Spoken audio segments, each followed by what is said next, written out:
sait à quel point ça fait du bien d'être sur le terrain. Didier, c'est votre deuxième échéance de votre Ligue des Champions à vous. C'est Lille qui se présente dans la foulée d'un match à Monaco c'est toujours compliqué de dire ça parce qu'il y a eu la défaite au bout, mais qui a été plutôt production rassurante en tout cas. Oui, c'est un autre adversaire niveau Ligue des Champions. Après, c'est un adversaire différent. Peut-être moins d'impact que Monaco, mais peut-être plus de principe et de certitude dans le jeu. Il y a un jeu totalement différent où Monaco est plus sur des individualités hors du commun, je dirais, et on est plus sur un collectif lillois. Donc c'est un match différent, mais de toute qualité aussi. Sur ce qu'on voit depuis ce début de saison, a priori, il y a peut-être plus de place pour le HAC d'aller chercher un gros résultat face à Lille que face à Monaco. En tout cas, sur la dynamique du moment, Lille ne ressemble pas tout à fait à Monaco. J'aime bien la dynamique du moment, parce que c'est des choses qui s'inversent rapidement. On peut le prendre comme ça, et on peut aussi se focaliser sur nous. Et je pense que la meilleure des choses pour nous, c'est vraiment de se focaliser sur nous et de ne pas se dire qu'il n'y aura jamais de réveil lillois. On l'a vu la semaine dernière, même si ça part un peu dans tous les sens, mais ça reste une équipe capable de marquer beaucoup de buts, qui a beaucoup de talent, qui joue très bien. Donc on va surtout se focaliser sur nous plus que miser sur une éventuelle fébrilité lilloise. En tout cas, tactiquement, ce ne sera pas le même match. A priori, on peut s'attendre à une équipe du HAC différente de celle qui a été alignée à Ligue 2. Oui, il y aura d'autres choses. On espère proposer d'autres choses parce que c'est un match différent, un adversaire différent, un style de jeu différent. Mais encore une fois, il n'y aura pas non plus de révolution, mais on espère réussir à franchir des paliers, et ça passe par ce match de Lille. Tu as souvent, voire tout le temps, modifié ton 11 de départ. Est-ce que tu sens que dans la semaine, ça crée une réelle émulation ? Je l'espère. Après, ce qui est important, c'est de tenir ce qu'on dit. Et je leur ai dit depuis le début que je misais sur tout le monde, que je croyais en tout le monde et que tout le monde aurait sa chance. Donc le tout, c'est de la saisir, mais l'important, c'est que tout le monde se sente vraiment concerné. Et la force de notre semaine précédente, la semaine de Monaco, c'est justement les joueurs qui pouvaient éventuellement sentir qu'ils n'allaient pas démarrer, étaient totalement investis. Donc c'est pour ça aussi qu'il y a un match réussi et que les entrants étaient performants, parce que toute la semaine, ils ont été au service du collectif, et c'est surtout ça que je recherche. C'est une méthode sur laquelle tu vas t'appuyer jusqu'au terme de la saison, ou à un moment donné, tu vas quand même essayer de dégager, peut-être pas une équipe type, mais 3/4 type? Je pense que malgré tout, il y a pas mal de joueurs qui reviennent assez régulièrement, donc il y a quand même une ossature. Après, on est aussi pris par les systèmes ou les différents postes, et on essaye de varier, parce que en fonction de l'adversaire, essayer d'avoir nos joueurs qui ont des qualités différentes selon ce que l'on veut mettre en place.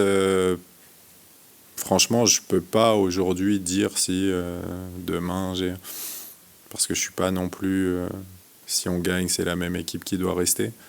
Ils font trop de travail pour ça, et on a trop d'adversaires différents. Donc voilà, c'est simplement ceux que, avec le staff, on juge les plus performants pour le match à venir. Est-ce que l'option Josué Casimir avant-centre, est-ce que c'est quelque chose qui peut s'inscrire dans le temps ? On sait que c'est précieux quand vous évoluez en contre.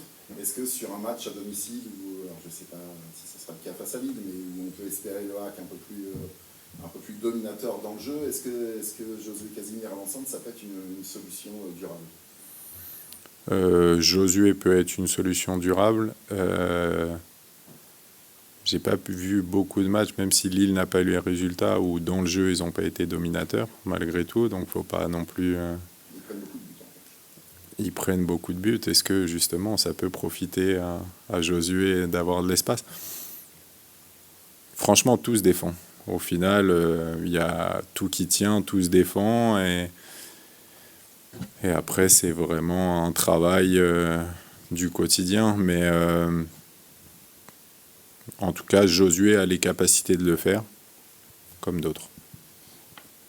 Une autre individualité, puisqu'on va avoir Yacine, je crois, après. Qu'est-ce que tu peux nous dire sur lui, sur son début de saison? Tu en as vite fait un de tes éléments clés. Il a débuté les 5 premières journées. Tu es satisfait de ce qu'il monte depuis le début de saison? Ouais, je suis très content d'Yacine. Il a très vite intégré ce que l'on voulait. C'était un peu particulier parce qu'il n'était pas présent sur la préparation. Quand il y a un nouveau coach, c'est souvent une étape importante, mais dès qu'il est revenu, il s'est tout de suite vraiment tourné vers les demandes que je pouvais avoir dans le jeu. On l'a vu à différents postes, mais toujours avec un impact positif pour l'équipe. Après, malheureusement, il a été privé de cette passe décisive, mais j'aimerais que dans le dernier geste, il devienne convaincu qu'il a toutes les capacités pour le faire et que c'est juste une question de lecture du jeu, à quel moment faire quel geste. Mais en tout cas, il a toutes les qualités pour réussir, franchir des paliers, et surtout, il a un état d'esprit très à l'écoute qui fait qu'il a une progression très rapide. Pourquoi l'avoir justement utilisé un peu entre guillemets à toutes les sauces, même sur le front de l'attaque? Et à quel poste tu juges ça, tu l'imagines sur la durée? Je suis Franchement, moi, les postes, c'est pas une importance, c'est plus quelle animation, ce que je vais lui demander, etc. Après, ils ont beaucoup de liberté. Les postes, c'est pour des repères défensifs. Mais dans sa faculté à être entre les lignes, à se retourner et trouver les joueurs offensifs et voilà, franchir le cap de devenir aussi décisif une fois qu'il s'est retourné, pas hésiter à prendre sa chance ou par la passe ou par la frappe.